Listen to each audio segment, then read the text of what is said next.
So guys, isang napakagandang araw na naman sa inyong lahat. Ngayon tanghalian na, magluluto tayo ng ulam. So ang lulutuin nating ulam ay lutong bahay lang, simple lang pero masarap. So ito guys, nagluluto na. Ito na, mainit na yung mantika. Nag-iinit na ako mantika. Ayan.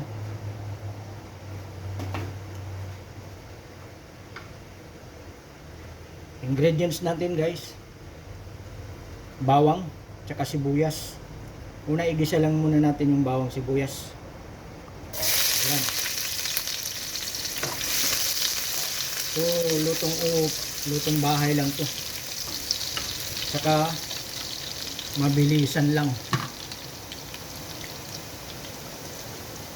Igisa muna natin yung bawang, tapos sunod natin yung sibuyas.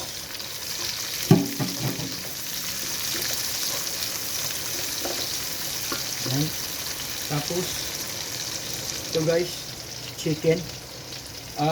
chicken leg quarter ito. Bali binunlis ko siya, tapos hiniwa ko siya ng dice. Ayan. Lagay lang natin yung chicken. So ito guys, habang mabilisan lang to guys. At ang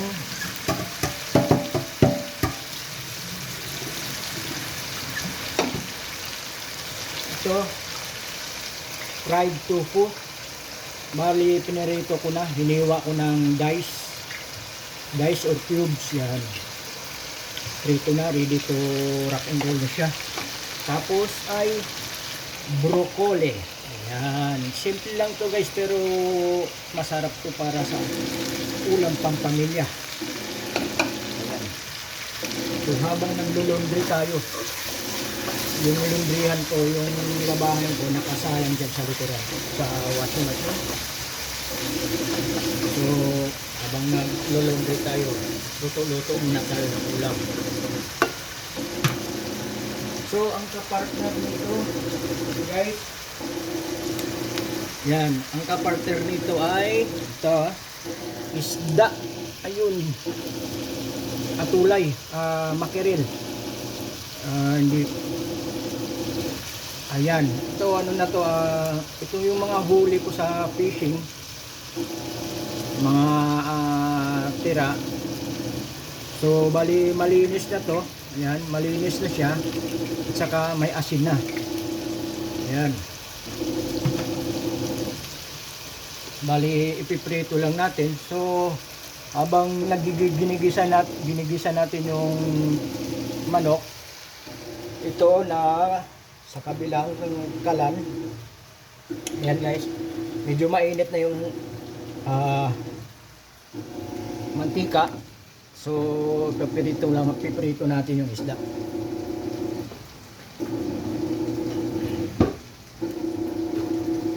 Ayan. So ano to, mainit na, ready to rock and roll na siya. Habang ginigisa natin yung manok para maluto, ito ay pritong atulay. Ayan.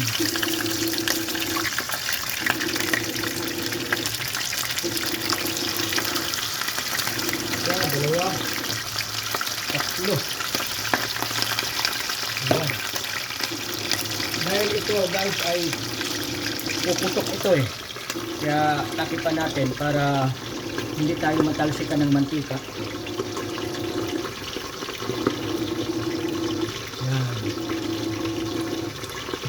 Okay.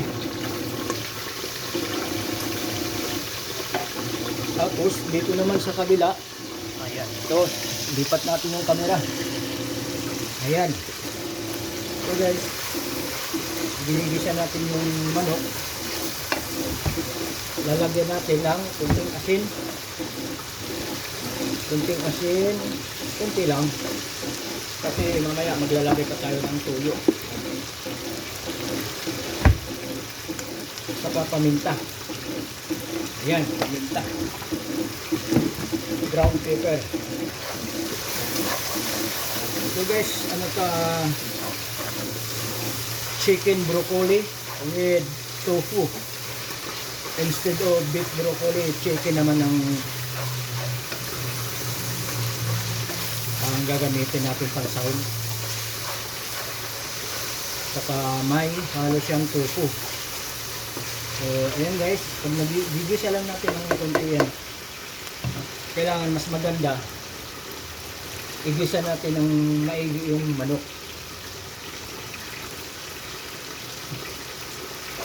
Ayan. Tapos, so, pwede natin takipan para mabilis.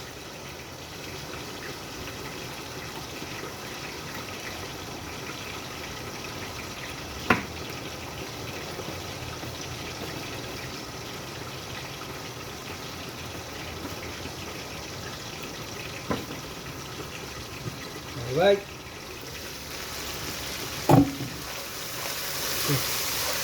Ito yung manok, medyo na golden brown na siya.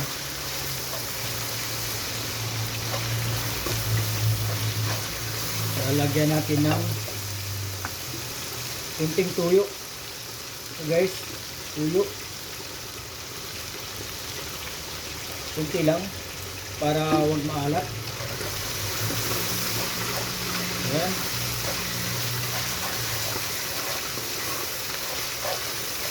Bali, pinag-care ko na ito para mabilis.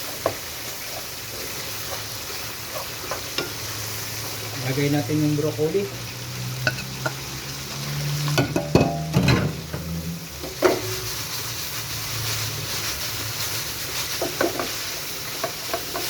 Ayan.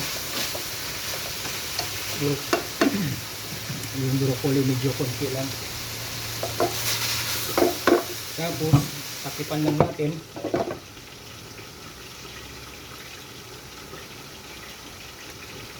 Alright. Habang piniprito natin yung isda sa kabila. Ayan guys, tapos so, tingnan natin itong piniprito natin sa kabila. Ayan. Ito rin lang.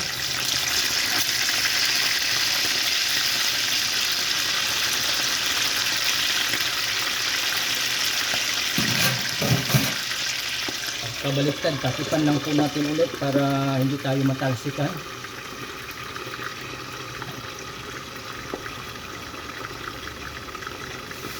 Habang ginigisa natin sa kabilang kalan ang ating broccoli.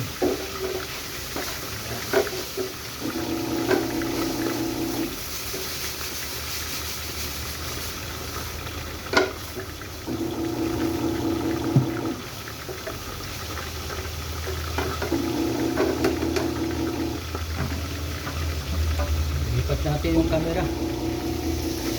Wala tayong cameraman eh. Ayan guys. Ayan.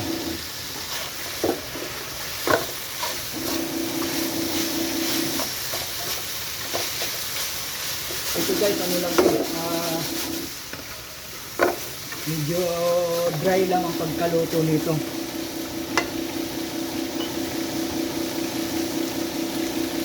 Lagyan ko lang ng kunting tubig para sa broccoli kasi para mabilis maluto ang broccoli. Kunting ano lang. Yan. Siguro mga 1 minuto luto na yung broccoli. Pagkatapos nito guys, lalagyan natin ng kunting tuyo ulit. Finishing. At saka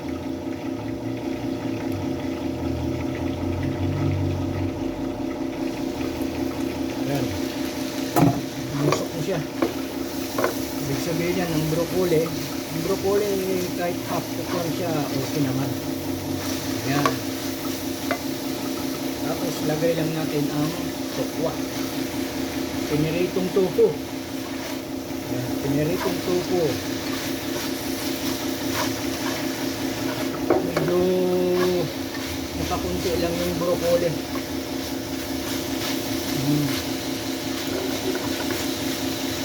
Hindi ko na inubos yung broccoli. So lalagyan lang ulit natin ng konting tuyo. Kunti lang. Okay. Saka konting paminta ulit. Kunti lang. Huwag marami. Ayan.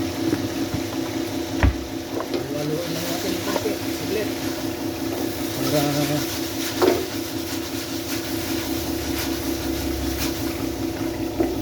yan. Okay. Ito guys, ano lang to, dry. Pagkaluto nito, wala siyang sabaw. Yan. Pero kung gusto nyo magkaroon siya ng sabaw, lalagyan nyo lang ng konting tubig. Tapos lalagyan ko lang siya ng kunting ketchup, guys. Ito yung ketchup na to, yung mga tira-tira pag ano to, mga sobra sa ano, nakalagay dito hot. Yan. Pag kumain kami sa fast food, mga hamburger tayo, yan. So lalagyan lang natin ng kunting ketchup. Ito baka wala pang isang kutsara to. Saka yung finishing guys, lalagyan natin ng kunting asukal, kunti lang, a pinch of sugar lang, para hindi naman sila matamis. Yun ang pinaka MSG, dahil hindi po tayo gumagamit ng MSG at hinumoto, hindi po tayo gumagamit na yan.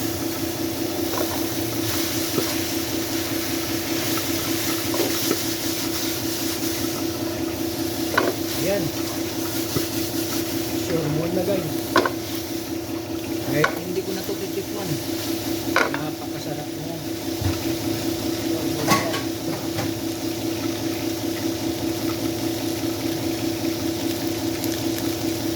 Yan. Tapos, dito sa kabila ay hahanguin natin yung isda. Dahil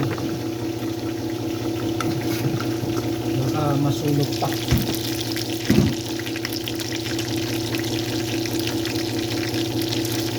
The best sa pagprito ng isda ay huwag siyang tostado para yung lasa ng isda na sariwa ay manamnam natin. So, dahil kami mag-asawa guys, pag may dito yung ulam namin ay gulay. Nakalimpas. Pag yung ulam namin ay gulay, laging makapartner na isda.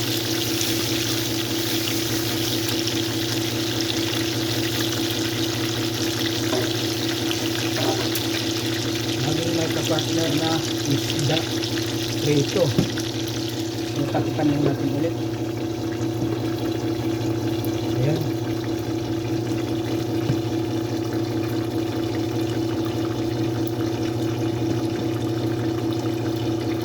Bali niluto natin ngayon 6 na atulay.